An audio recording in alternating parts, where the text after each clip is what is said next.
Chapter 10. More will be revealed. As our recovery progressed, we became increasingly aware of ourselves and the world around us. Our needs and wants, our assets and liabilities were revealed to us. We came to realize that we had no power to change the outside world, we could only change ourselves. The program of Narcotics Anonymous provides an opportunity for us to ease the pain of living through spiritual principles. We are very fortunate to have had this program. Before, very few people recognized that addiction was a disease. Recovery was only a dream. The responsible, productive, drug-free lives of thousands of members illustrate the effectiveness of our program. Recovery is a reality for us today. By working the steps, we are rebuilding our fractured personalities. Narcotics Anonymous is a healthy environment for growth. As a fellowship, we love and cherish one another, supporting our new way of life together. As we grow, we come to understand humility as acceptance of both our assets and our liabilities. What we want most is to feel good about ourselves. Today we have real feelings of love, joy, hope, sadness, excitement. Our feelings are not our old drug-induced feelings.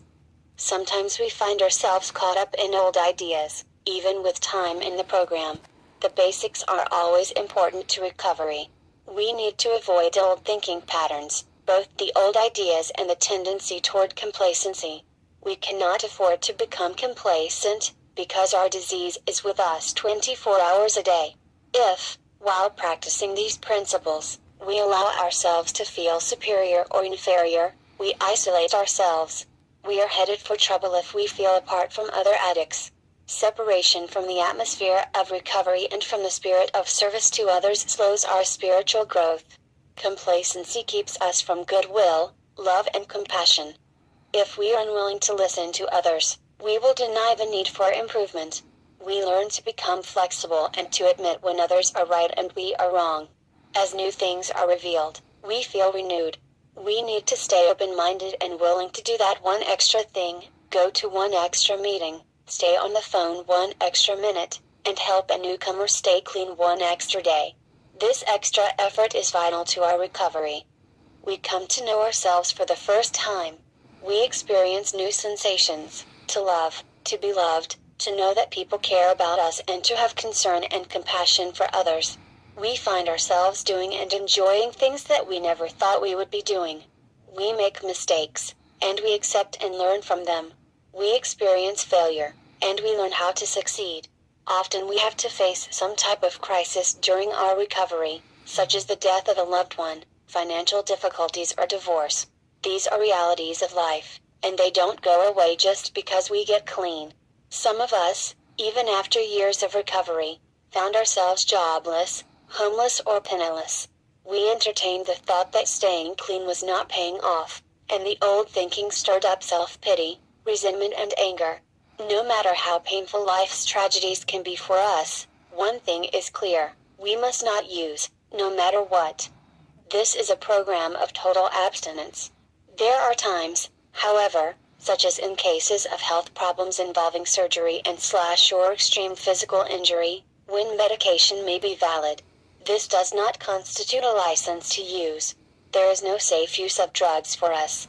Our bodies don't know the difference between the drugs prescribed by a physician for pain and the drugs prescribed by ourselves to get high.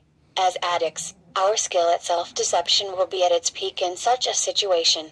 Often our minds will manufacture additional pain as an excuse to use. Turning it over to our higher power and getting the support of our sponsor and other members can prevent us from becoming our own worst enemies. Being alone during such times would give our disease an opportunity to take over. Honest sharing can dispel our fears of relapse. Serious illness or surgery can present particular problems for us. Physicians should have specific knowledge of our addiction. Remember that we, not our doctors, are ultimately responsible for our recovery and our decisions. To minimize the danger, there are a few specific options that we may consider. Using local anesthesia, avoiding our drug of choice, stopping drug use while we are still hurting, and spending extra days in the hospital in case withdrawal occurs are some of our options.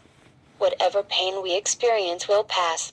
Through prayer, meditation and sharing, We keep our minds off our discomfort and have the strength to keep our priorities in order. It is imperative to keep non-members close to us at all times, if possible. It is amazing how our minds will go back to our old ways and old thinking. You'd be surprised how much pain we can handle without medication.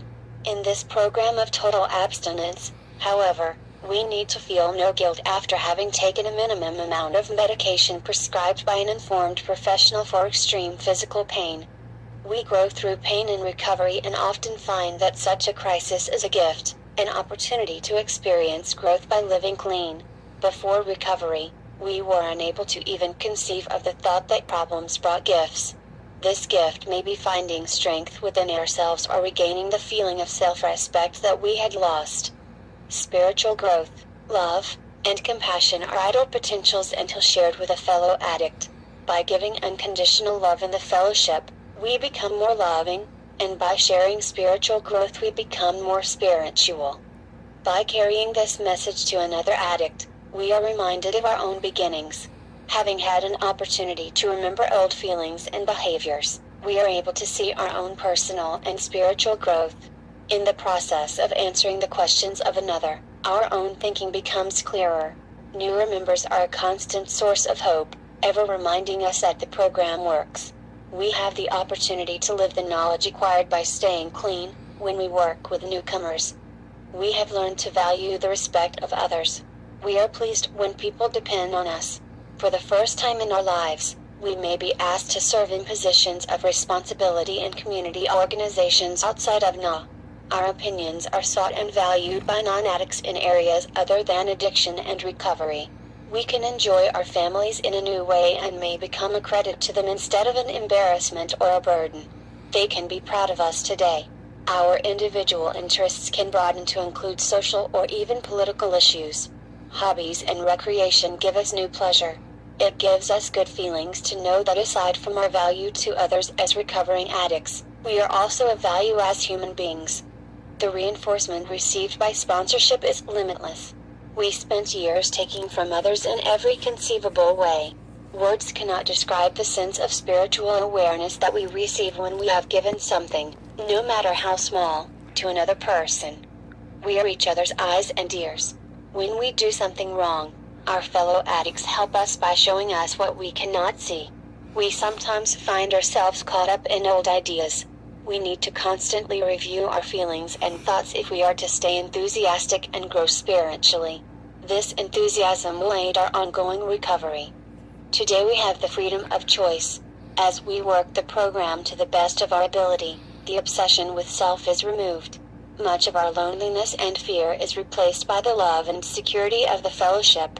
Helping a suffering addict is one of the greatest experiences life has to offer. We are willing to help. We have had similar experiences and understand fellow addicts as no one else can. We offer hope, for we know that a better way of life is now real for us, and we give love because it was given so freely to us. New frontiers are open to us as we learn how to love. Love can be the flow of life energy from one person to another. By caring, sharing, and praying for others, we become a part of them. Through empathy, we allow addicts to become part of us. As we do this, we undergo a vital spiritual experience and are changed. On a practical level, changes occur because what's appropriate to one phase of recovery may not be for another. We constantly let go of what has served its purpose, and let God guide us through the current phase with what works here and now. As we become more God-reliant and gain more self-respect, we realize that we don't need to feel superior or inferior to anyone. Our real value is in being ourselves. Our egos, once so large and dominant, now take a back seat because we are in harmony with a loving God. We find that we lead richer, happier and much fuller lives when we lose self-will. We become able to make wise and loving decisions, based on principles and ideals that have real value in our lives. By shaping our thoughts with spiritual ideals, we are free to become who we want to be. What we had feared, we can now overcome through our dependence on a loving God. Faith has replaced our fear and given us freedom from ourselves. In recovery, we also strive for gratitude. We feel grateful for ongoing God consciousness. Whenever we confront a difficulty that we do not think we can handle, we ask God to do for us what we cannot do for ourselves. A spiritual awakening is an ongoing process. We experience a wider view of reality as we grow spiritually. An opening of our minds to new spiritual and physical experiences is the key to better awareness. As we grow spiritually, we become attuned to our feelings and our purpose in life. By loving ourselves, we become able to truly love others. This is a spiritual awakening that comes as a result of living this program. We find ourselves daring to care and love. Higher mental and emotional functions, such as conscience and the ability to love, were sharply affected by our drug use. Living skills were reduced to the animal level. Our spirit was broken. The capacity to feel human was lost. This seems extreme, but many of us have been in this state. In time, through recovery, our dreams come true. We don't mean that we necessarily become rich or famous.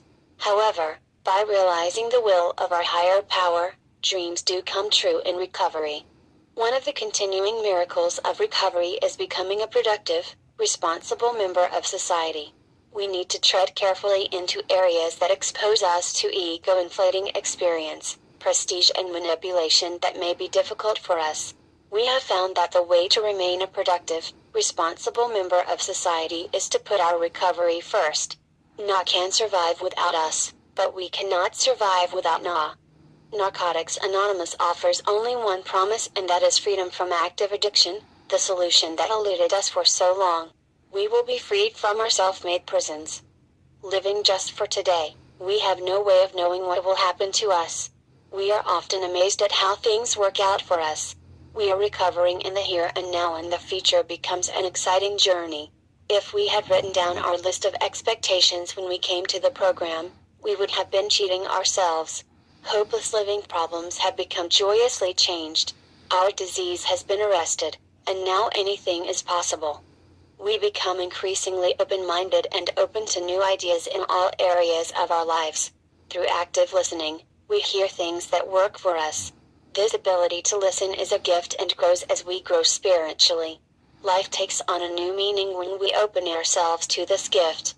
In order to receive, we must be willing to give. In recovery, our ideas of fun change. We are now free to enjoy the simple things in life, like fellowship and living in harmony with nature. We now have become free to develop a new understanding of life. As we look back, we are grateful for our new life. It is so unlike the events that brought us here.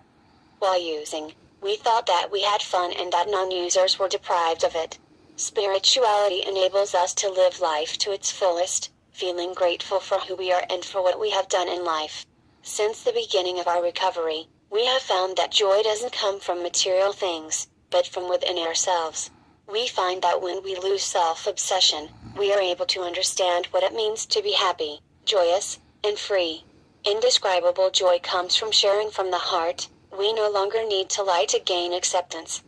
Narcotics Anonymous offers addicts a program of recovery that is more than just a life without drugs.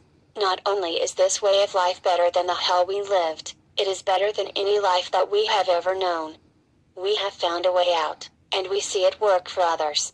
Each day more will be revealed. Our members